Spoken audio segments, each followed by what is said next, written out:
Φίλες και φίλοι, γεια σας! Είμαι η Μαριάννα, ψυχίατρος και ψυχοθεραπεύτρια και σήμερα θα μιλήσουμε για ένα θέμα που δεν έχει αναλυθεί αρκετά.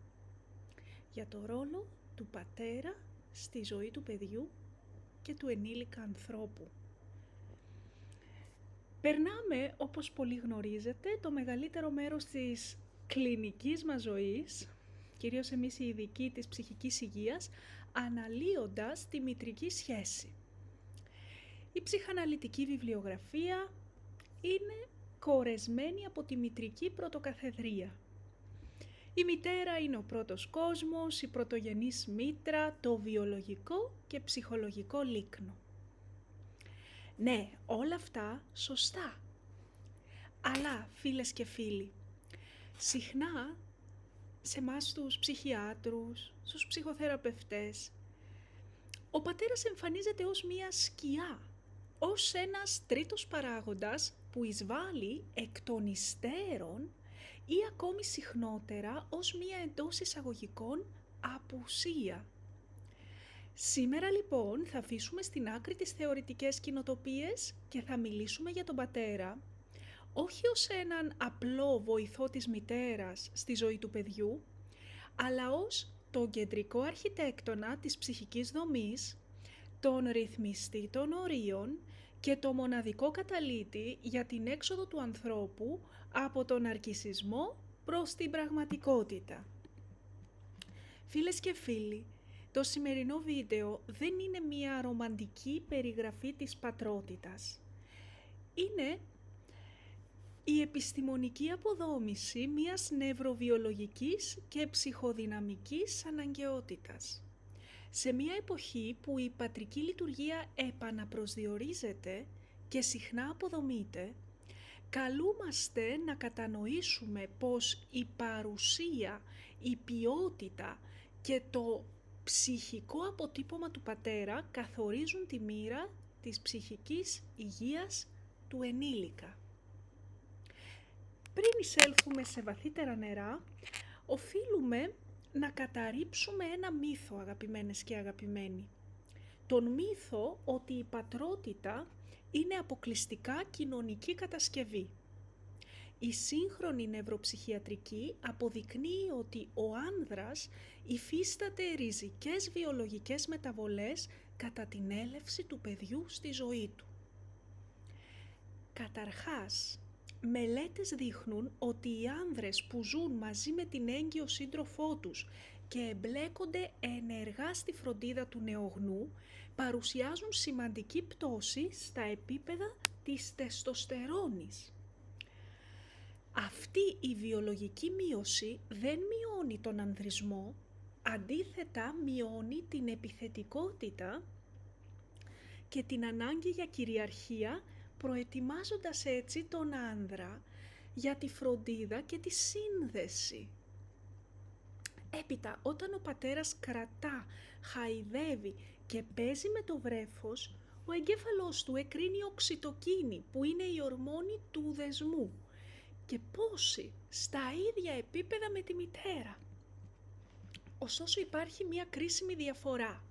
Στη μητέρα η οξυτοκίνη εκρίνεται κυρίως κατά το θυλασμό και την τρυφερή φροντίδα του βρέφους, ενώ στον πατέρα εκρίνεται κατά τη διάρκεια του λεγόμενου διαγερτικού παιχνιδιού, rough and tumble play.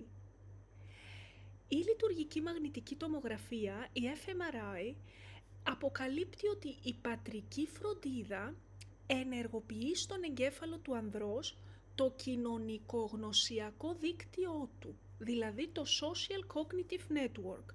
Με αυτόν τον τρόπο ενισχύει την ικανότητα του άνδρα για ενσυναίσθηση, πρόβλεψη των αναγκών του παιδιού και συναισθηματική ρύθμιση. Φίλες και φίλοι, στην ψυχοδυναμική θεωρία, ιδιαίτερα κατά τον Ζακ Λακάν, ο πατέρας είναι εκείνος που εισάγει το εντός εισαγωγικών συμβολικό μέγεθος και τον νόμο. Στους πρώτους μήνες της ζωής, το βρέφος και η μητέρα βρίσκονται σε μία κατάσταση ψυχικής συγχώνευσης. Το βρέφος πιστεύει ότι είναι ένα με τη μητέρα. Μιλούμε για τις περισσότερες περιπτώσεις όπου το βρέφος έχει ως κεντρικό πρόσωπο φροντίδας τη μητέρα. Πάντοτε υπάρχουν εξαιρέσεις. Τώρα, αν αυτή η κατάσταση παραταθεί, το εγώ δεν θα αναπτυχθεί ποτέ, το εγώ του μωρού. Θα εγκλωβιστεί μέσα σε μια οριακή καθήλωση ψυχικής συγχώνευσης με τη μάνα, σε μια ψυχοσική καθήλωση. Ο πατέρας λοιπόν είναι το λεγόμενο εντός εισαγωγικών τρίτο πρόσωπο που μπαίνει ανάμεσά τους. Και τι λέει ο πατέρας ασυνείδητα πάντα στο παιδί? Δεν είσαι το παν για τη μητέρα σου και η μητέρα σου δεν είναι όλος ο κόσμος για σένα. Αυτή η παρέμβαση, αν και αρχικά βιώνεται ως τραυματική, είναι η πιο λυσιτελής πράξη αγάπης. Γιατί? Αναγκάζει το παιδί να αναγνωρίσει ότι υπάρχει ένας κόσμος και έξω από τη μητρική αγκαλιά. Στερώντας λοιπόν από το παιδί με αυτόν τον τρόπο την ψευδαίσθηση της παντοδυναμίας, ο πατέρας τι κάνει? Γεννά την επιθυμία. Ο άνδρας γεννά την επιθυμία. Το παιδί αναγκάζεται να αναζητήσει αντικείμενα ικανοποίησης έξω από τη διάδα με τη μαμά του, ξεκινώντας έτσι το ταξίδι, το αναπόφευκτο ταξίδι σε αυτόν τον κόσμο της κοινωνικοποίησης, της μάθησης και της δημιουργίας. Γιατί για να επιβιώσει ένας άνθρωπος σε αυτόν τον κόσμο πρέπει να ξεφύγει από τη διάδα μάνας παιδιού, αλλιώς οδηγεί αυτό ψυχαναλυτικά και σε ψύχωση. Ένας, φίλες και φίλοι, από τους πιο υποτιμημένους και όμως ζωτικούς ρόλους του πατέρα είναι αυτό που είπαμε, εκδηλώνεται μέσα από το σωματικό έντονο παιχνίδι κατά την παιδική ηλικία. Ο πατέρας τι κάνει? Παλεύει με το παιδί, το πετά ψηλά, προκαλεί το σώμα του. Μέσα από αυτή τη διαδικασία, το παιδί φτάνει στα όρια της συναισθηματικής του διέγερσης, το hyperarousal. Ο πατέρας όμως τι κάνει? Θέτει και όρια, θέτει κανόνες. Παίζουμε, αλλά δεν δαγκώνουμε, δεν χτυπάμε για να πονέσει. Αυτό το rough and tumble play, το άγριο παιχνίδι ας πούμε, επανεκπαιδεύει το συμπαθητικό νευρικό σύστημα του παιδιού.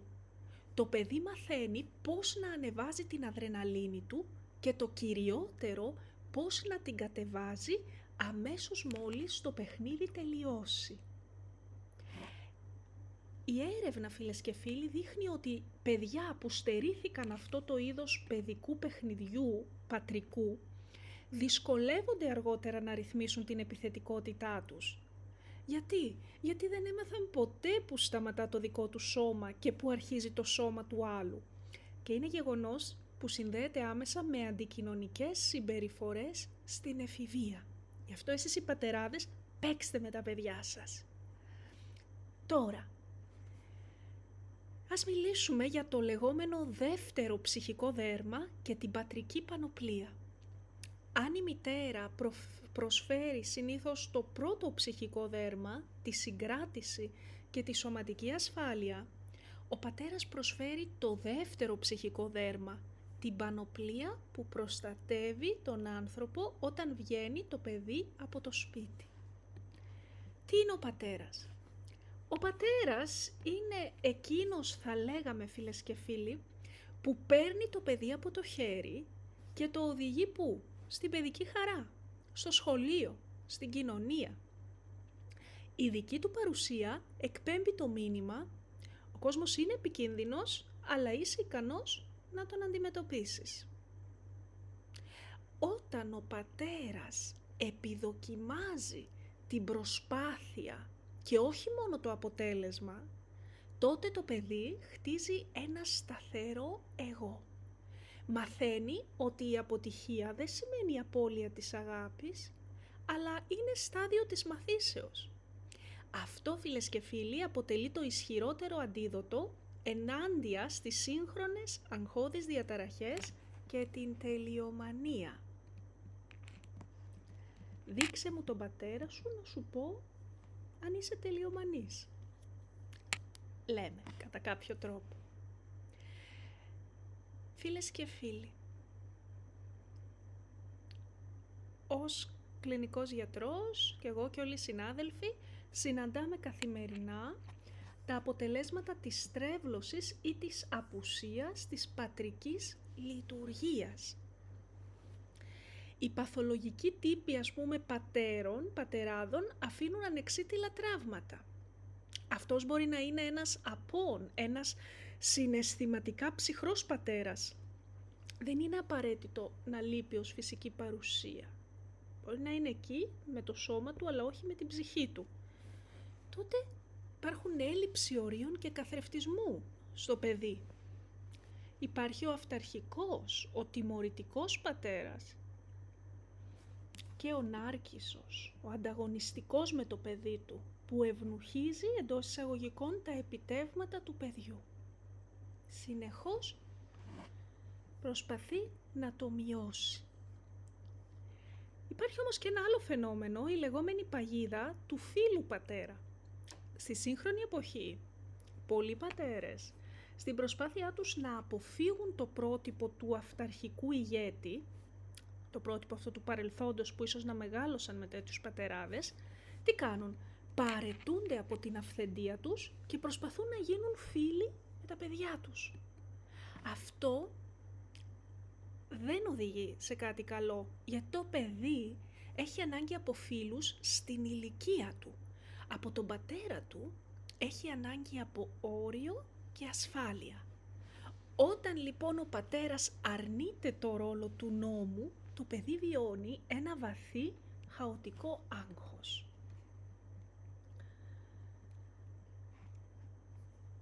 Φίλες και φίλοι, γι' αυτό είναι πολύ σωστό να μπαίνουν τα όρια. Τώρα, συνεχίζοντας, είπαμε ο πατέρας είναι ο νόμος του ορίου. Είναι αυτός που στέκεται ανάμεσα στη μάνα, στη μητέρα και στο παιδί και λέει ασυνείδητα αλλά ξεκάθαρα «Σταματήστε! Εσύ παιδί δεν είσαι το παν για τη μητέρα σου και εσύ μητέρα δεν έχεις το δικαίωμα να καταβροχθήσεις ψυχικά αυτό το παιδί γιατί ανήκει στον κόσμο». Αυτή η παρέμβαση είναι η πρώτη μεγάλη υπαρξιακή κρίση στη ζωή του ανθρώπου. Είναι αυτό που ο Φρόιντ ονόμασε εντός εισαγωγικών ευνουχισμό. Δεν πρόκειται για μία πράξη βίας, αλλά για μία πράξη ύψιστης απελευθέρωσης. Στερώντας από το παιδί την ψευδαίσθηση ότι μπορεί να είναι η μοναδική πηγή απόλαυσης για τη μάνα του, ο πατέρας το αναγκάζει να στρέψει το βλέμμα του προς τα έξω. Αν η μαμά λέει στο παιδί «Είσαι τέλειο όπως είσαι, εδώ στην αγκαλιά μου», ο πατέρας έρχεται και λέει «Για να γίνεις ολοκληρωμένος, πρέπει να βγεις έξω, να κοπιάσεις, να μάθεις τους κανόνες και να κατακτήσεις τον κόσμο». Ο πατέρας εισάγει το παιδί στη συμβολική τάξη, στη γλώσσα, στους κανόνες, στην κοινωνία. Χωρίς την πατρική παρέμβαση, συχνά η σκέψη του ανθρώπου παραμένει μαγική, αρχαϊκή και παντοδύναμη. Άρα θα μπορούσαμε να πούμε ότι αυτό το δεύτερο ψυχικό δέρμα του πατέρα είναι σαν να χαρίζει στο παιδί το ράσο της κοσμικής ζωής, την πατρική πανοπλία. Ένα ένδυμα προστασίας για το παιδί και ένα όριο που λέει στα εξωτερικά ερεθίσματα ως εδώ. Βέβαια ο πατέρας αυτό όλο το χτίζει όταν διεκπεραιώνει σωστά το ρόλο του.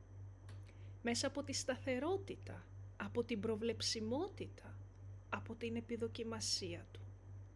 Λέει στο παιδί του, το παίρνει από το χέρι για να το πάει στο σχολείο ή στην παιδική χαρά, το αφήνει να πέσει, να λερωθεί, να χτυπήσει το γόνατό του, αλλά είναι εκεί για να το σηκώσει χωρίς πανικό και του μαθαίνει το εξής συγκλονιστικό μάθημα. Ο κόσμος έχει κινδύνους, ο κόσμος πονάει, αλλά εσύ είσαι αρκετά δυνατή για να τον αντέξεις. Αυτή λοιπόν η πατρική επιδοκιμασία είναι το καύσιμο του εγώ. Όταν ένας πατέρας κοιτάζει την προσπάθεια του παιδιού του και του λέει «Είμαι περήφανος για σένα, όχι γιατί νίκησες, αλλά γιατί πάλεψες». Τότε τι κάνει? Εμβολιάζει τον ψυχισμό του παιδιού ενάντια στο άγχος της αποτυχίας. Αν λείψει αυτό το ψυχικό δέρμα, και δεν μιλώ απαραίτητα από τη φυσική παρουσία του πατέρα, γιατί αυτή μπορεί από κάποια άλλη ανδρική φιγούρα στη ζωή του παιδιού να αντικατασταθεί. Αλλά αν λείψει αυτή η πατρική φροντίδα, τότε ο ενήλικας αργότερα μένει ψυχικά γυμνός, φίλες και φίλοι. Μπορεί να είναι άνθρωποι που βλέπουμε καθημερινά στα ιατρεία μας, επιτυχημένοι επαγγελματίες που υποφέρουν από το σύνδρομο του απατεώνα, το imposter syndrome, που καταραίουν στην παραμικρή κριτική, που λένε «Μα ό,τι και να πέτυχα δεν το αξίζω, σίγουρα αυτή κάτι έκανα, μπορεί να το έκανα με πονηρό τρόπο ή μου δόθηκε, μου χαρίστηκε». Είναι αυτοί που νιώθουν πάντοτε ανεπαρκείς, επειδή πάντοτε ο πατέρας τους μείωνε στις επιτυχίες τους ή δεν τους έδινε feedback θετικό. Είναι άνθρωποι που αναζητούν λοιπόν αργότερα πεγνωσμένα μία εξωτερική επιβεβαίωση, γιατί ο εσωτερικός τους πατέρας δεν τους είπε ποτέ «είσαι επαρκής, μπορείς να σταθείς στα πόδια σου».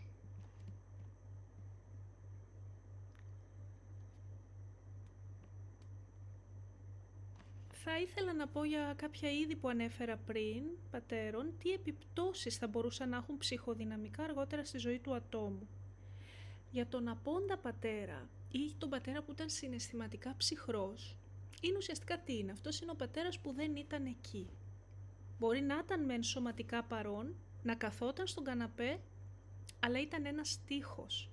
Δεν κοίταξε ποτέ το παιδί του στα μάτια, δεν επικύρωσε ποτέ την ύπαρξή του. Άρα εδώ το ψυχικό δέρμα παραμένει διάτριτο, φίλες και φίλοι. Και ο ενήλικας τι κάνει? Αναπτύσσει μια βαθιά οριακή, borderline ή αποφευκτική δομή.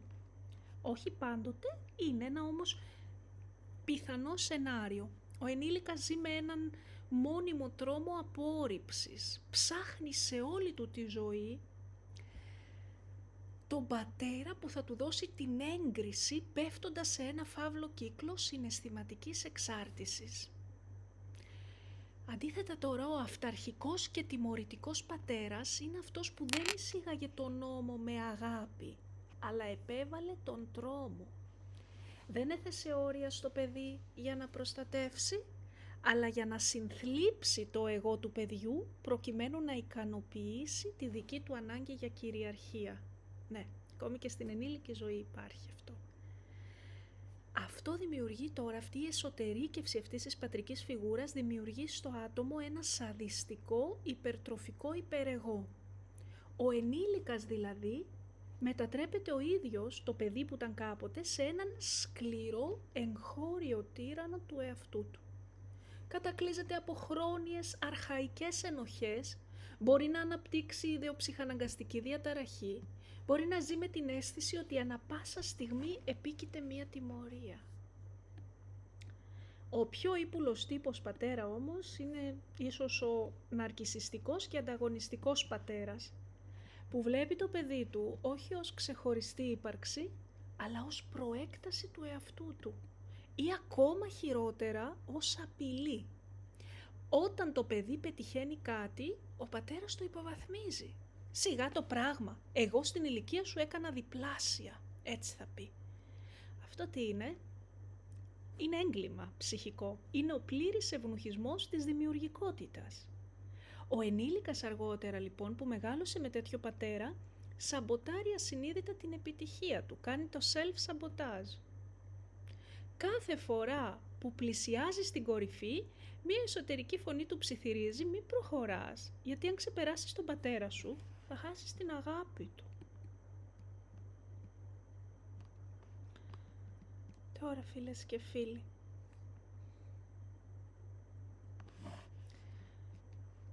υπάρχουν άνθρωποι τραυματισμένοι από τους πατεράδες τους.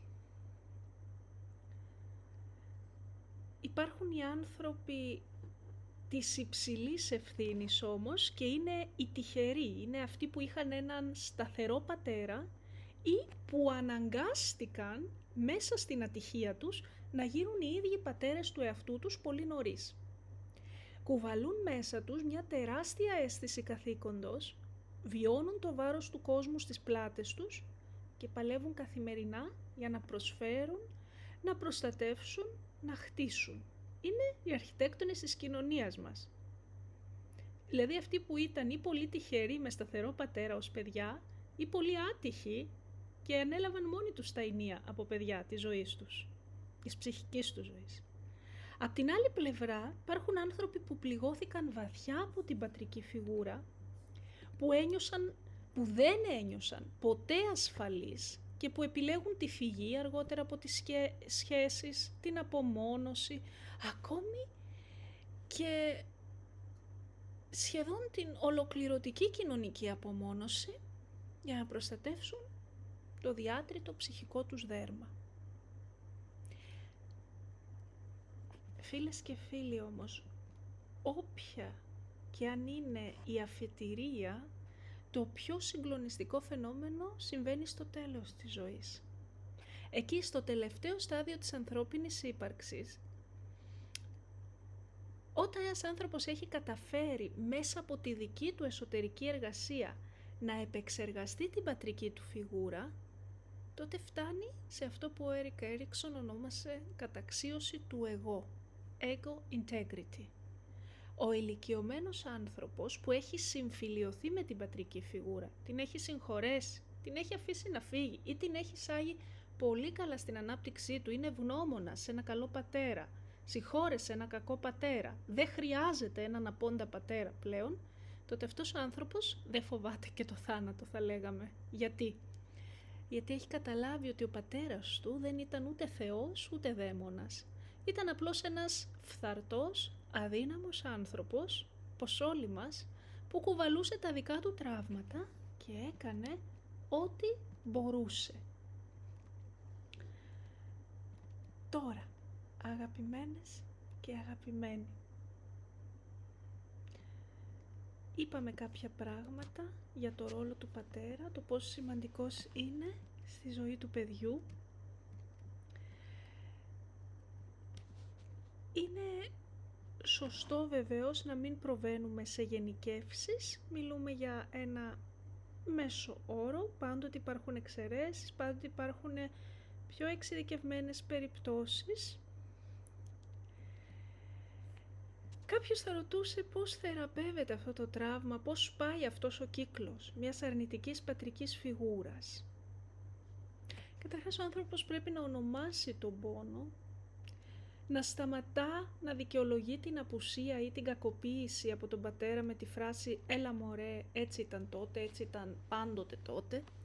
Να το εκφράσεις με λόγια, η λεκτικοποίηση είναι το πρώτο βήμα της κάθαρσης. Και έπειτα γίνε εσύ ο πατέρας του εαυτού σου, το self-parenting.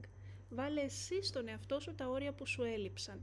Μάθε να λες όχι, προστάτευσε το ψυχικό σου δέρμα από τοξικές εισβολές και απομυθοποίησε τον πατέρα σου. Ρίξε τον από το βάθρο του τυράννου ή του αποτυχώντος. Δες τον ως αυτό που πραγματικά ήταν, όπως είπαμε, έναν άνθρωπο με τα δικά του λάθη, τα δικά του τραύματα. Το να το συγχωρέσεις δεν δικαιώνεις με αυτή την πράξη της πράξης του, αλλά ελευθερώνεσαι εσύ από την ψυχική καθήλωση. Φίλες και φίλοι, ο ψυχισμός μας είναι ένα οικοδόμημα. Αν ο πρώτος αρχιτέκτονας, ο πατέρας σας, έκανε λάθη στα σχέδια, θυμηθείτε κάτι. Τώρα τα κλειδιά και τα εργαλεία της ανακαίνησης του εαυτού σας τα κρατάτε εσείς ως ενήλικες. Ευχαριστώ πολύ που είστε εδώ, πατήστε ένα like, κάντε hype στο κανάλι και μία εγγραφή και μοιράστε το βίντεο σε όσους θα τους ενδιέφερε να το δουν. Περιμένω τα σχόλιά σας. Σας ευχαριστώ πολύ. Μέχρι την επόμενη φορά, γεια σας.